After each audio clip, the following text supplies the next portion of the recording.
He just wanted a particular medicine's name against him so that he could do whatever he wanted to do. But then I realized that there are liars, and for lying, I gave him opium. Opium is the only medicine that has this rubric called lying. So this guy was lying, and then I understood. Opium also has constipation. Next time he came, he said there is some relief. He couldn't deny the relief because he started passing stool. He didn't have that obstinate constipation anymore. So this is what happens, sometimes we have to take the pain to read between the lines of whatever the patient is talking, and sometimes we have to just observe and understand what the patient is not telling us. Many people are like that. They won't give you the truth. But the first thing would be to trust the patient and to go by what they say. Because, even if you observe and you find something's odd, still it's always wise to give the patient the benefit of the doubt. Because you can know the integrity of the patient, the character of the patient, and and the capacity of the patient. It will give you a lot of information about the patient if you just trust the patient first. Whatever they say. If they are lying, you can understand that. If they do not have the words to articulate, if they have some memory issues, all those things you can understand. If you just give the first priority or the benefit of the doubt to the patient during his first visit. And after that, if the medicine is not working, you have to look at if you're missing something, if the patient not giving you some data, or if you misread some data, or if the patient has used wrong words for the information that they want to pass on to you. And it is hard work. It's not easy to get to the right homeopathic prescriptions. That's why many people fail.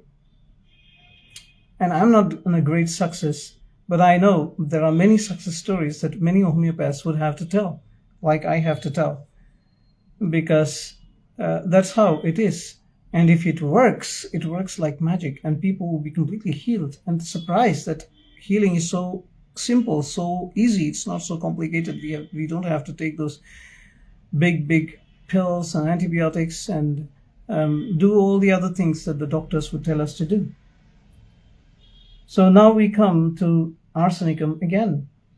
As I said, this is about the acute diseases, but about the chronic diseases, atopic triad, IBS, a syndrome, fibromyalgia. These are the modern names that modern medicine is using to describe whatever Hahnemann meant by SORA. These are the words that the collection of symptoms is what Hahnemann was referring to. It's called the totality of symptoms. And what is the need to individualize first the disease and then the patient, and then to match these two and come up with the most accurate homeopathic medicine to heal the patient in the right power. And all those things are very complicated. Posology or dosing is also a complicated subject. So we will get to that at some other point in time. Right now we are studying Materia, Medica, and here we find in arsenicum all these three: atopic asthma, atopic rhinitis, atopic dermatitis happen. Sulfur is another remedy that can be useful for atopic triad if all these three come. To diagnose atopic triad, you don't need all three. According to the allopathic approach, you need only two of these. If a patient has a history of dermatitis and allergic rhinitis, that is sufficient to diagnose atopic triad. But most of these people would eventually have atopic asthma too. And you would hear that expiratory wheeze at the end of their expiration. You will hear that whistling sound. That thing would be there in many of these subjects. And so arsenicum is a very significant remedy for such a condition, and so is sulfur. And there is another medicine called calicarb. I think we have discussed calicarb together. Calicarb also has these manifestations of atopic triad. There are many more remedies, but why I'm talking about atopic triad is to bring to your attention that homeopaths look at diseases with a different perspective, from a different perspective. It's good to diagnose the case as asthma or rhinitis or dermatitis or whatever your name is, whatever other things you want to add with it, depending upon the modern nomenclature of diseases. But from the homeopath's point of view, all these together give a different picture. They tell us whether the patient is arsenicum or the patient is sulfur. So if you ask me about certain patients, I may not know the exact diagnosis, but I would tell you whether they're arsenicum or sulfur or medorinum or whatever is their homeopathic remedy, because this remedy is also a picture of their disease. It is like a mirror image. And once we match it perfectly and give that medicine, it would certainly give relief to the patient. I remember a case of asthma of years standing to which I was called at midnight because they were afraid the patient would die before morning. I found her attacks always came on at 1 a.m.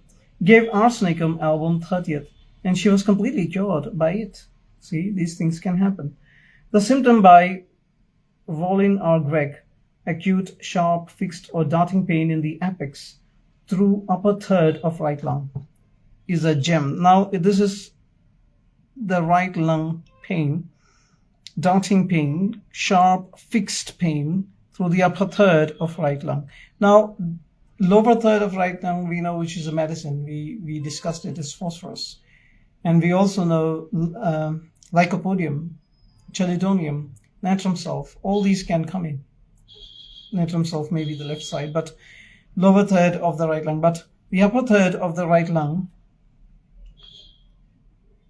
remember Arsenicum album. It is a gem, and it has enabled me to cure a number of cases of obstinate lung troubles. In the last stage of pneumonia of old people with gangrenous expectoration, if the other symptoms correspond, this remedy has often saved life. The burning is often found here as elsewhere. Arsenicum is also one of our best remedies in pleuritic effusions. Arsenicum also affects profoundly the nervous system to the characteristic restlessness of which we have said so much is added great prostration. This prostration is present in most diseases, both acute and chronic, where arsenic is indicated. For instance, in typhoids, there is no remedy that prostrates more. Typhoid, generally, patient becomes weak, right? But arsenicum patient is very weak. Carbovegem, uriatic acid, equolate. These are the other medicines for typhoid fever, where there would be a lot of weakness. The difference being that arsenic patient wants to move or be moved constantly. They are anxious and restless, anxious that they have an incurable condition, fearful they might die, and restless that somebody has to carry them from here to there. While the other two remedies, there is almost utter absence of any such show of life. Like carboveg will be almost as good as dead. Muriatic acid is also like that, like they just given up, you know. In a collapse picture you can see. Even if not confined to the bed, in acute or chronic diseases, the patient is so weak that he is exhausted from slightest exertion. So arsenicum, you can find like people will climb up the stairs and then they will stand there and take a deep breath. Then you would wonder what is going on, man. You look very healthy, but you look so weak. What happened? They must lie down. Sometimes this extreme degree of prostration comes on very rapidly. Here's a picture that shows a condition of things in chronic trouble calling for this remedy. From climbing mountains or other muscular exertions, want of breath, prostration, sleeplessness, and other ailments. Generally, I would say arsenicum has less stamina. This shows how weak the patient is, and this weakness may be coupled with various forms of disease. You may say it is common for sick people to be weak. True, but the arsenicum patient is weak out of proportion. That is the keynote. Weak out of proportion to the rest of his trouble, or apparently so. And it is a general prostration, not like the sense of weakness in the chest of phosphoric acid. So phosphoric acid feels of weakness and emptiness in the chest. Or stannum and sulfur. These are the medicines that have weakness in the chest. We know about phosphorus too. That is an empty, all-gone feeling, but here it is a weakness. ഒരു ക്ഷീണം, ഒരു ശക്തി ഇല്ലാത്തതുപോലെ, kind of feeling they will feel in the chest. Stannum, sulfur, phosphoric acid. Or in abdomen, sometimes people feel this weakness in the abdomen like phosphorus, or in the stomach like ignatia, hydrastis, and sepia. Now, I do not see how I can make plainer the value of prostration as an arsenicum symptom. So in arsenicum, it's a complete prostration which is out of proportion to the sickness. It's just a sore throat, and the patient will be completely weak and tired and not even able to move, but wants to move, very, very anxious and very restless, and may think of even death. And maybe they crave for warm drinks, and they are thirsty. They drink in sips. So we invest in sips, SIP, systematic investment. Now here arsenicum is an SIP. They would drink in sips,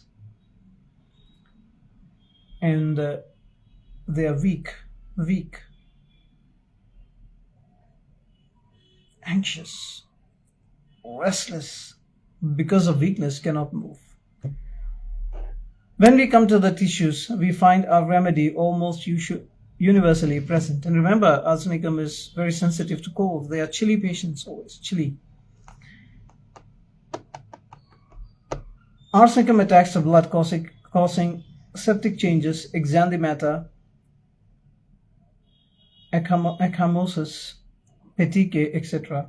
It attacks the veins, varicose veins that burn like fire, aggravated at night. Varicose veins with burning pain, relieved by warm applications. Hemorrhoids, burning pains, relieved by warm applications. It attacks the serous membranes, causing copious serous effusions. It attacks the glands, which indurate or suppurate. It attacks the periosteum. It attacks the joints, causing pale swellings, burning pains, etc. It causes inflammatory swellings with burning, lancinating pains. It causes general anasaka, swelling, skin pale, waxy, or earth-colored, great thirst, dropsy with thirst, no thirst, epis. It causes rapid emaciation, atrophy of children. It causes ulcerations, constantly extending in breadth. The ulcers burn like fire, pain even during sleep. Discharge may be copious or scanty, the base blue, black, or laudaceous. Anthrax burning like fire, cold blue skin dry as parchment, peeling off in large scales, scaly eruptions. Gangrene, better from heat. Worse from heat is cecal core. Parchment-like dryness or dry, scaly skin, dry, scaly eruptions. The skin troubles of this remedy are mostly dry and scaly, and almost always burning. It is one of our best remedies for affections caused by retrocedent or suppressed exanthemata, suppressed eruptions. But it is impossible and outside the scope of this work to mention by name all the affections of the tissues in which this remedy is useful. Notwithstanding this, arsenicum is not a panacea. It must, like every other remedy, be indicated by its similar symptoms, or failure is the outcome. Its great keynotes are, see, he has put them in bold: restlessness, burning, prostration, and midnight aggravation. So it's like a burning, restless prime minister. Prostration, midnight aggravation, restlessness, and burning. I hope you enjoyed this talk. I would just read